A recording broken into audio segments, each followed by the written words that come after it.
And hello, welcome to UWI TV. My name is Jamie Rock, and joining us here in the studio is Dr. Arvat McClaine, here to talk to us about her new book, When Black Women Speak, the Universe Listens.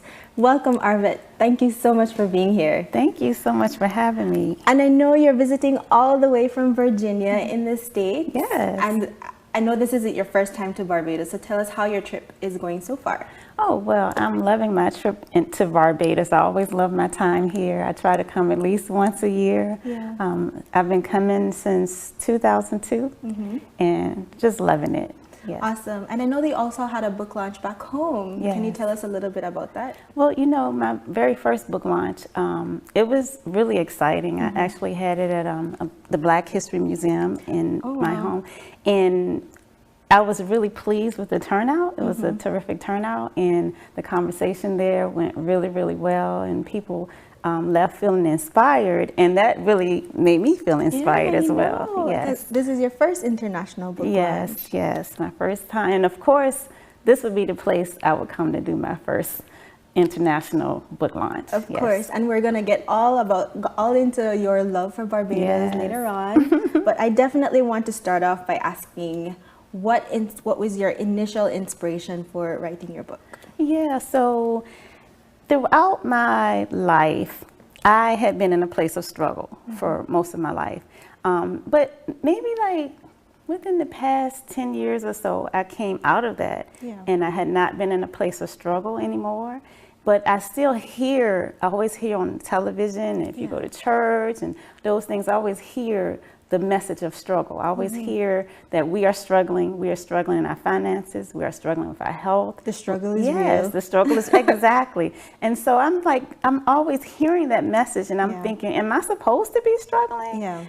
Because I'm not anymore. And so it just occurred to me, well, if I'm not struggling anymore, what happened? How did I move past that place of struggle? And that maybe I should share that message to other people. Definitely, and it's a continuous process, isn't it? Because it doesn't go away. It might subside for a little bit, but you know, it's our duty to be aware of when we're going through it, so that we could give ourselves those reminders. And I love that about your book, because it has a lot of really good reminders about how we can get through things as human beings. But there are also a lot of misconceptions that you tackle in the book. Like you talked about just now, what were some of the other misconceptions that you hope to kind of erase and just throw a blanket over? Yeah, well, I think one of the main thing is that a lot of times we feel isolated. And it's where we feel like we have to do things on our own and we're by ourselves and that we're powerless. And one thing that I really have come to understand is that I'm not alone, that I am connected to the source of all that is. And at our core, we all are connected to that source. And so we have access to the infinite mind, and we're able to tap into that infinite source of wisdom at any time. Definitely. And it's so interesting, because we all have these misconceptions that we kind of are inbred as we grew up throughout our years. You talked about the fact that your mom said something on the phone and you were like, why do you say that? And your mom said, well, it's just something you say. And we don't realize that sometimes these are kind of systemic. They're systemic and ingrained so much that we kind of do them almost naturally. Exactly. So tell us a little bit about the fact that why you were willing to share your experiences so very candidly in the book, to allow other people to feel encouraged and empowered enough to step out of that mold that's kind of seemed almost inherent in us. Yeah, so really the reason I wanted to do that really was to inspire people. Because like I said, I know what struggle is. I know what it feels like. I know how it feels just to be depressed, to be tired, to not know where to go next. I was even suicidal at one point in my life. And so I understand the pain. And so it's easy for me to then share, like, there is another way, there is something else, there is something to look forward to, and there's a way out. So it was easy for me to share my story. For sure. And I remember reading in your book, you said, what is available to one is available to all. We only need to discover our point of access. What were you thinking when you wrote those words? And, you know, I'm going to be honest with you that I really feel like the words flow through me. I don't necessarily remember writing particular parts because I was tapped into the connection to all that is, and the words kind of flowed out of me. But what I do know is there are a lot of points of access. We just have to be aware of where they are. Sometimes things they seem like it's a blank, just like a brick wall. But really there's like access. And I think I shared a story in the book, but it was a story I had heard. And it was a soldier, it was about a soldier who he was almost being caught by the opposing military. And so he was actually running from them. They were in hot pursuit. And so he ran into a cave and he prayed for help. And the next thing he knew, a spider came along and started building a web. And so he's just like, what in the world? Really, I asked for help. I wanted a brick wall, and I'm going to get a spider web. And so the soldiers that were trying to find him, they get close to the cave, and he thinks, you know, this is the end of me. And the soldiers stop at the cave, and then they say, there's no need in searching the cave, because if he had gone in here, the spider web would have been broken. And so to me, that story totally represents how there's at least a million ways to get something done. And even though our limited minds may think, okay, I tried 3 different things, and but you know, there's a million ways that the infinite could get something done. You know, I loved that story. The simplicity in a web, a spider web, saved his life. And we have small miracles like that every day. And it just takes that sense, that willingness to be aware of what's happening to us, to recognize them and give thanks to God or whatever higher power you believe in.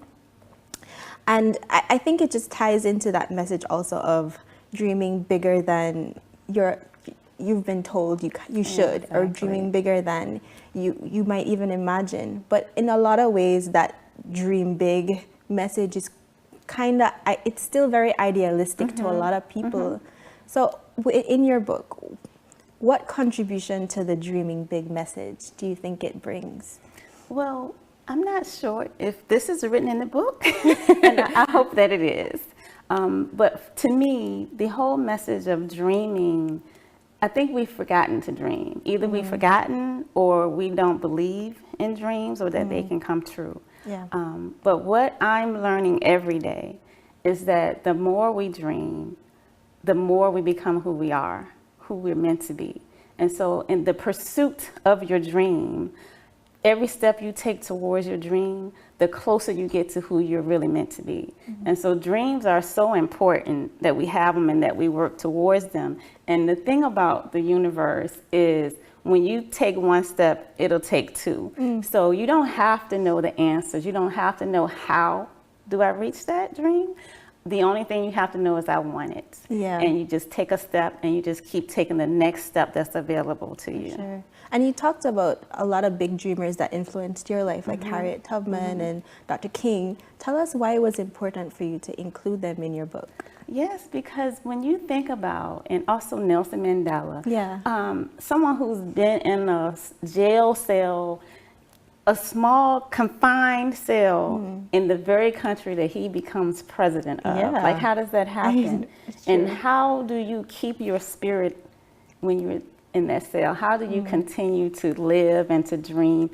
So to me, just being able to transcend your current reality, that's just an example of that. And the same with Harriet and with Martin Luther King.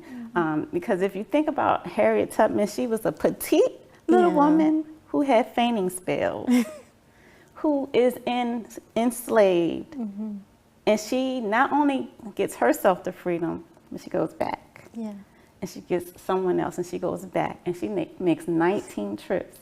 And how inspiring is that? What kind of vision must you have in order to say, I'm going to keep going back and save more people?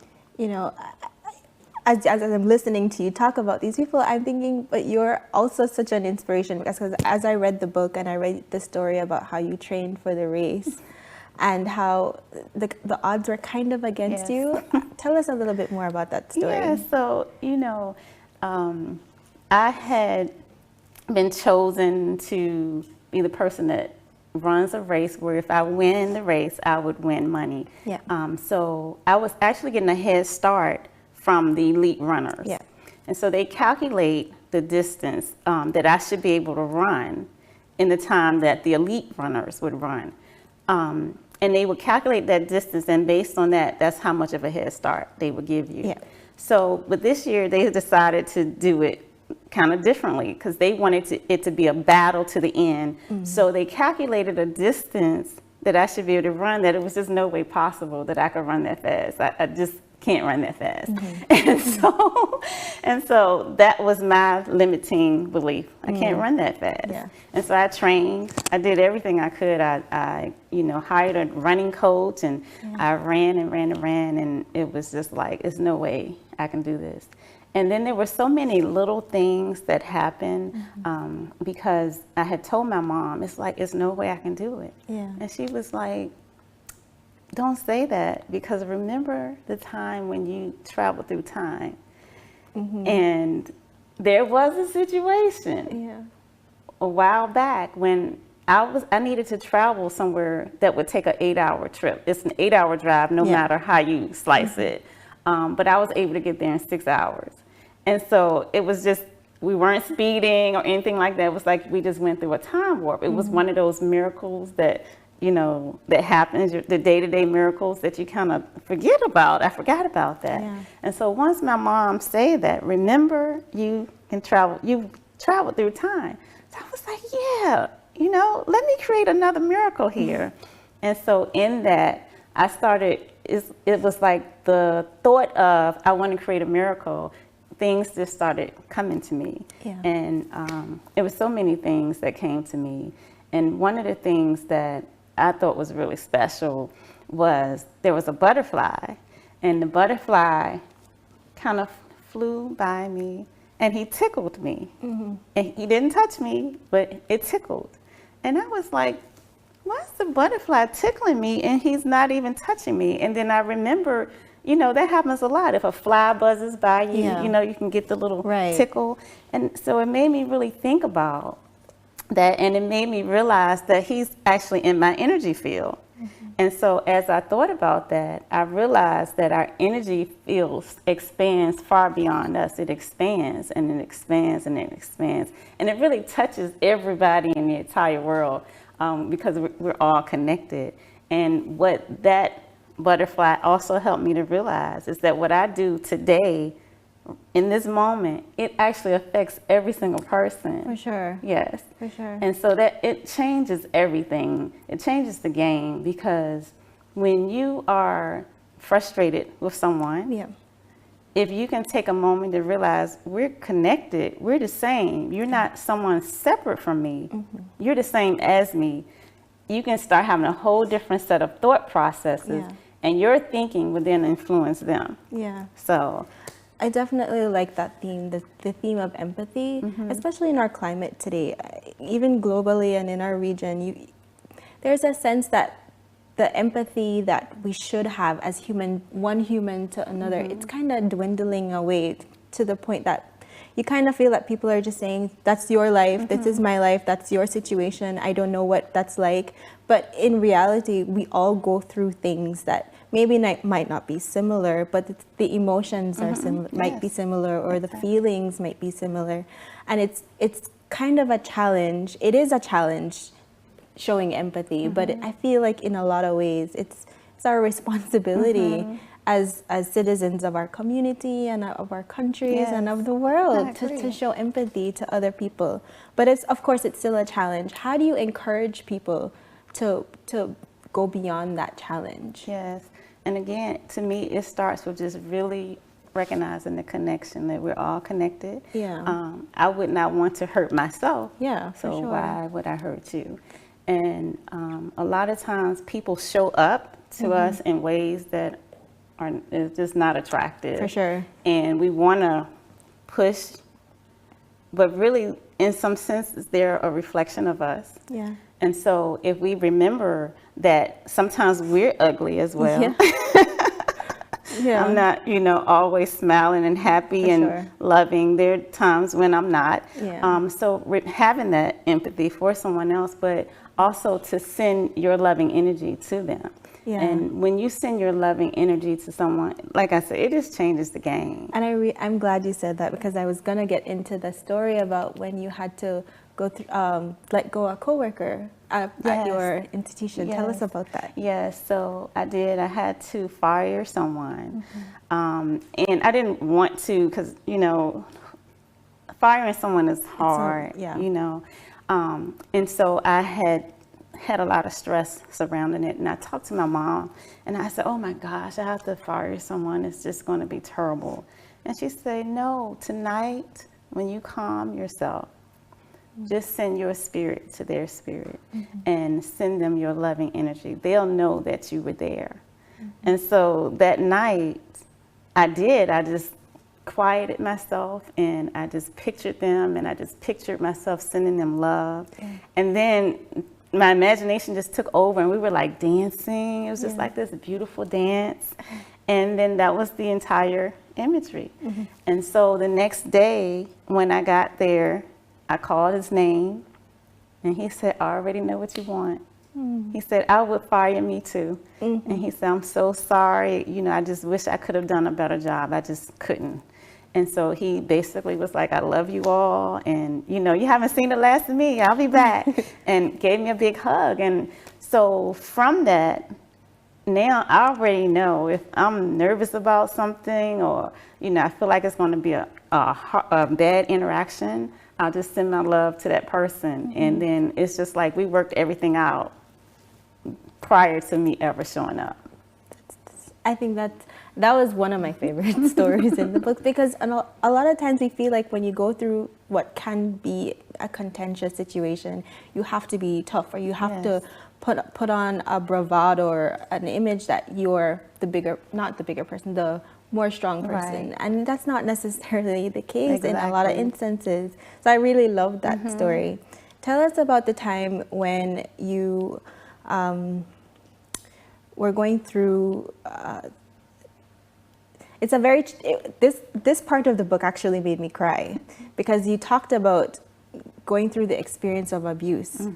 And I was thinking, how did you transform from that situation into where you could send love to someone? How do you still send love to someone who's hurting you? Right. Tell us about that story. Yeah. So I actually had been sexually abused for a lot of years of my life as a child.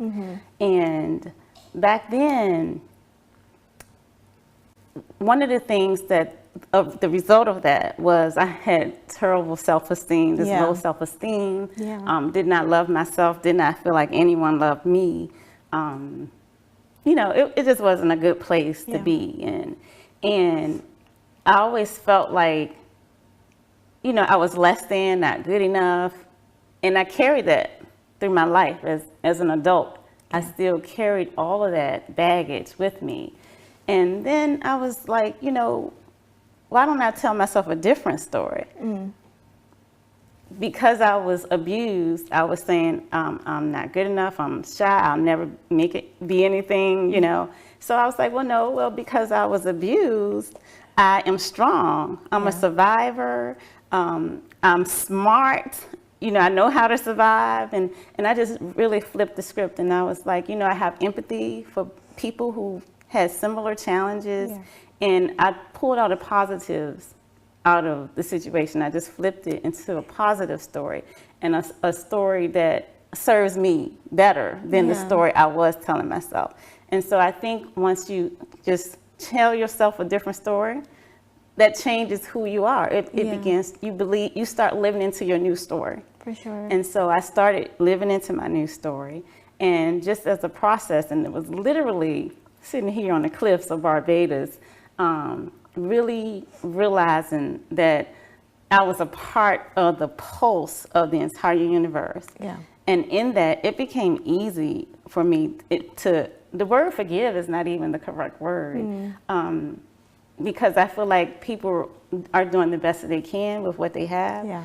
And so really just to send my love and energy to, and it wasn't hard for me to do. It wasn't hard for me to switch from you're hurting me to I love you because you're a part of me. We're all are part of the same. Yeah. And I think that as I was reading about that section of the book, and you realize that there's no actual statement that says this person you get justice for it. And I kind of struggled with that part because I said to myself, I feel like there needs to be more said about this was done on this. And then as I'm reading through the book, I realized that what has been done is that you have grown and you have learned and you have evolved from that situation that could obviously break a lot of people, break anyone, into someone who flips the script and changes it into a positive story. And that's when it resonated with me. That's the justice. That's the justice taking place. And that was an amazing eye opener for me. Tell me, when it came to writing the different sections of the book, because I love that it's a memoir of your life. Were there any specific challenges with sharing some of the stories or coming up with the different themes as you were going through it? No, it's so funny because everyone asks, how long did it take you to write the book? It actually took me four weeks. 4 weeks? 4 weeks to write the book because, like I said, I felt like it was inspired. Yeah. And so, no, I didn't have any particular parts that were challenging to write. And like I said, it was easy for me to share my story. And I'm so glad that I did because so many women have reached out to me as a result of the sexual abuse chapter. Yeah. And they're in the Me Too. This happened to me too. Right. Yeah. So it's been so healing for other people. And also, so that's part of the justice because my story has been able to help others to heal. Definitely. And I kept thinking that how timely this book is. I mean, coming out of it, we're in an era right now where Black women are being celebrated for their hair, and you have the whole hashtag of Black Girl Magic and the recent election, I think in Alabama, where they say Black women got what was his name? Not Roy Moore out of the seat. It was just amazing. It's amazing right now how that conversation is very awake and people are being woke, So tell me about what it means, because I know that you start off the book driving through Virginia and it kind of starts off very somber, and it coming from a state where you come from, there's a very dark history of slavery. So tell us what that aspect of the book meant, writing about race and that issue, and naming your book that's so intentionally when Black women speak. Yeah. Well, it definitely is a book. First of all, I do want to say the book is a universal message. It would be really for anyone. Yeah. But, obviously I'm a Black woman, and I just think it's so important that their message is for us and that we know that this is for us. There's something in here for us. And so that was so important in terms of me naming the book. And as I was writing the book, I was literally envisioning myself writing a love letter to Black women. Yeah. And so as you talked about how the book opened in Virginia, we all know Virginia has the long history of race issues. And I was literally driving through where I'm seeing the cotton fields and just having kind of like flashbacks, it seemed like, of, our families out there picking cotton in the sun. And sometimes, it makes me feel some kind of way. And knowing that all these years later, we still haven't moved to a place where, we have, I guess, received the benefits of our labor.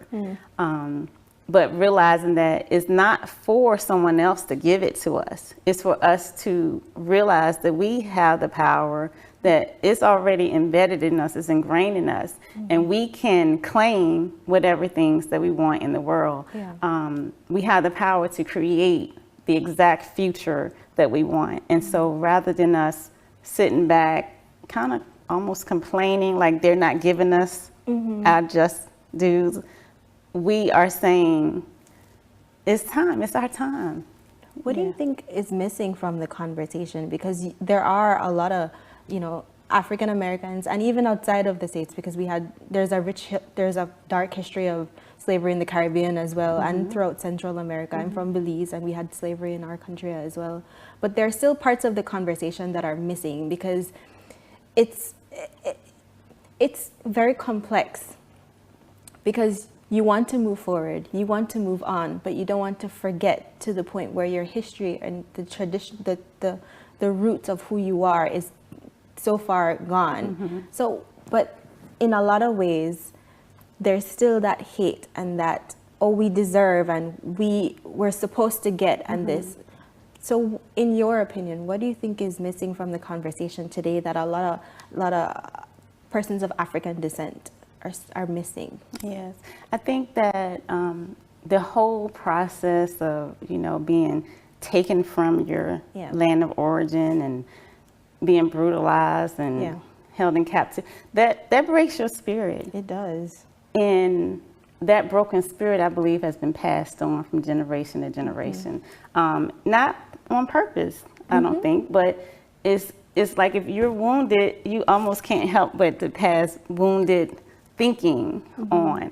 And one thing my husband and I, I'm not sure if we coined it, but we talk about is the poor people's mentality. And, my mom, for example, it's just certain way that she thinks, because it's kind of like she doesn't think she deserves anything better, but it comes across as, I don't need this. This is enough for me. I'm good enough. I can make do. And that's good. That if you have to, that's fine, but we don't have to. Because we have the power to do something different. And it's our thinking that holds us in place of not getting all the things that we deserve. But it's not because someone else needs to give it to us. It's because we have the power to say, you know what, I don't need to be in that old frame of thinking anymore. There's something different that I can do. I can tap into the infinite. So I really think that us realizing that we're just really connected, for sure, is the thing that's missing. Definitely. Do you think that there are lessons that persons of other ethnicities can learn from the book as it relates to race? As it relates to race, I'm not really sure if there's things that would be learned as it relates to race from the book, because I don't think there's anything really in the book that they haven't heard before in terms of how people of color feel and are viewed in the world and how they view themselves. I think they've heard all of this before. I think that they may not necessarily understand it in the way that we understand it. For sure. But I think that as it relates to people and humanity, I think that there are things that any people of any ethnicity could take away from it, and that you would be kinder to people as a result of some of the things that are in the book. Definitely. And you call us to task in your book as well. You give us some tips on how you feel that we could step into our personal power and our rightful place in the universe. So tell us a little bit more about that. Right. And so basically the tip number one is just to realize that you're not alone, that we're connected to all that is. So that would be the first thing. And then two is to realize that our thoughts create our reality. And so most of our thoughts, we repeat the same thoughts over and over and over in the course of a day. So I think I heard a statistic that about 90% of what you're thinking is just repetitive.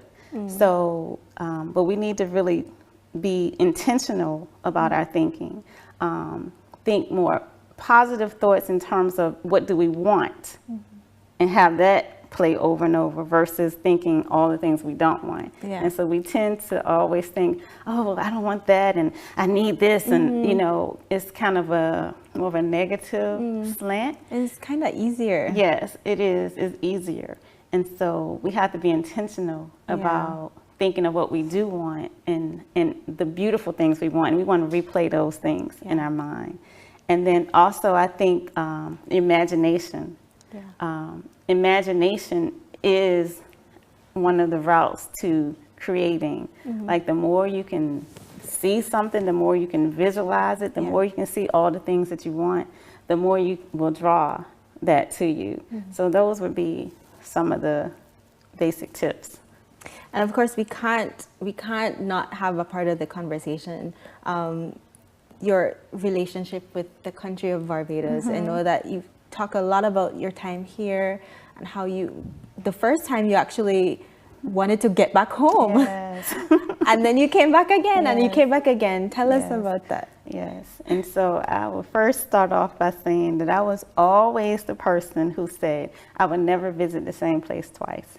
So I say there's so many beautiful places in the world. Why would you go to the same place twice? And then I've been here every year since 2002. But when I came in 2002, I came to stay for 10 days, and I was just bored out of my mind. And every single day, I was like, how many days until it's time to go home? But I was so used to the hustle and bustle and running, and here it forces you to calm yourself, and I wasn't ready to do that. However, every morning I would walk on the beach, and every morning I would play in the water, and I would find myself giggling by myself as I'm walking down the beach, and you know, those types of things. And so, but I didn't realize that stuff was happening. I was still saying, what day is today? Is it still Thursday? And finally the day came when it was time to go, and I was so happy to be going home. And I got on the plane and I looked out the window and saw this beautiful rainbow, and I just started crying.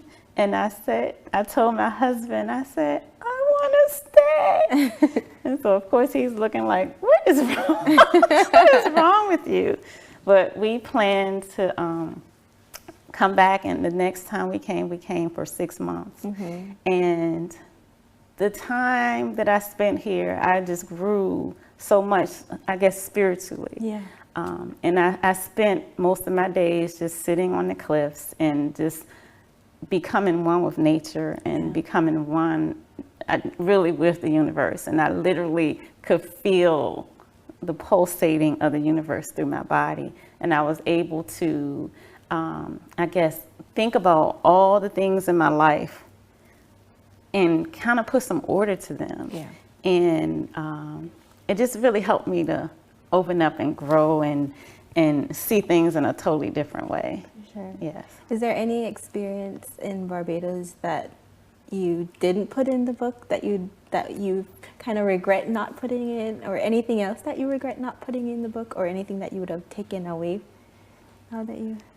You know, I can't say that, because every time I read the book, I see something different. And so to me, it's funny because I wrote the book, but to me, it's still a gift that keeps on giving. And every time I read it, I find different jewels in it. And, you know, so I would say, no, I think what I want to be in the book is in the book. I might want to do another book. And put some other things in the book. But for this one, I think I love it the way it is. Do you think that you have the writing bug now? I don't know if I have the writing bug, but I do have, I'm feeling an expansion in myself.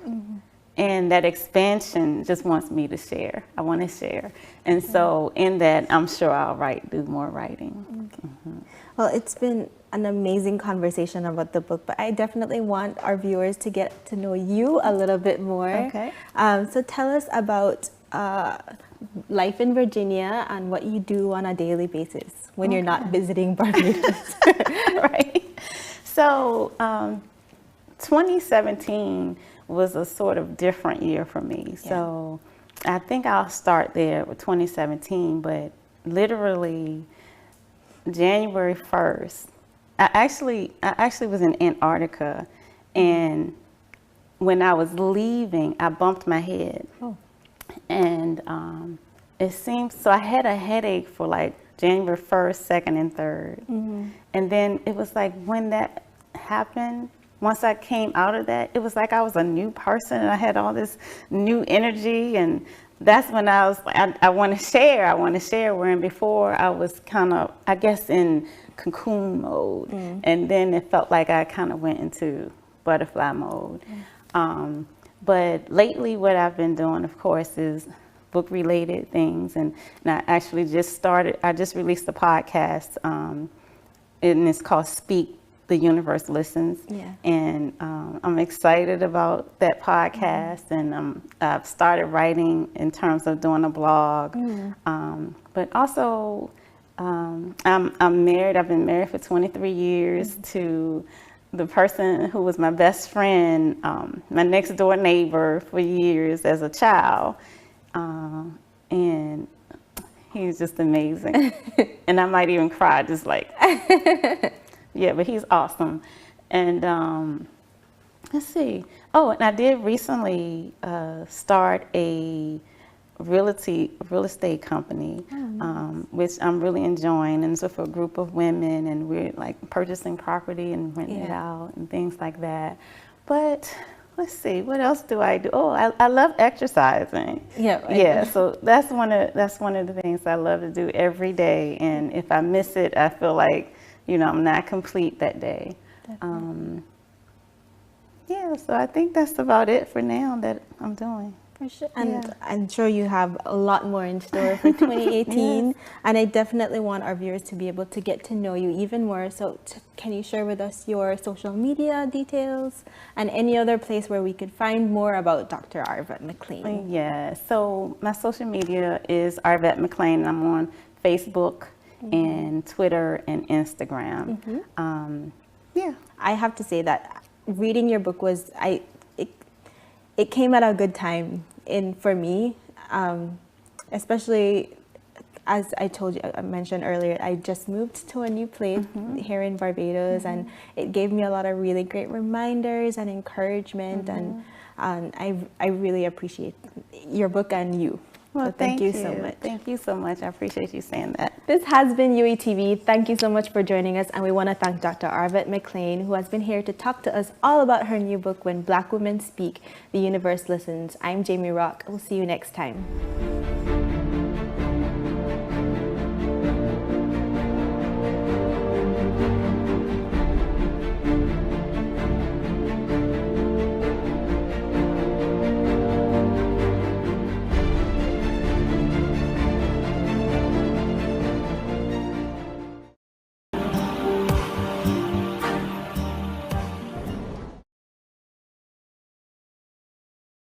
Thank you for watching. We hope you enjoyed this program. Remember, you can watch this and all our programs on our website, www.uitv.org,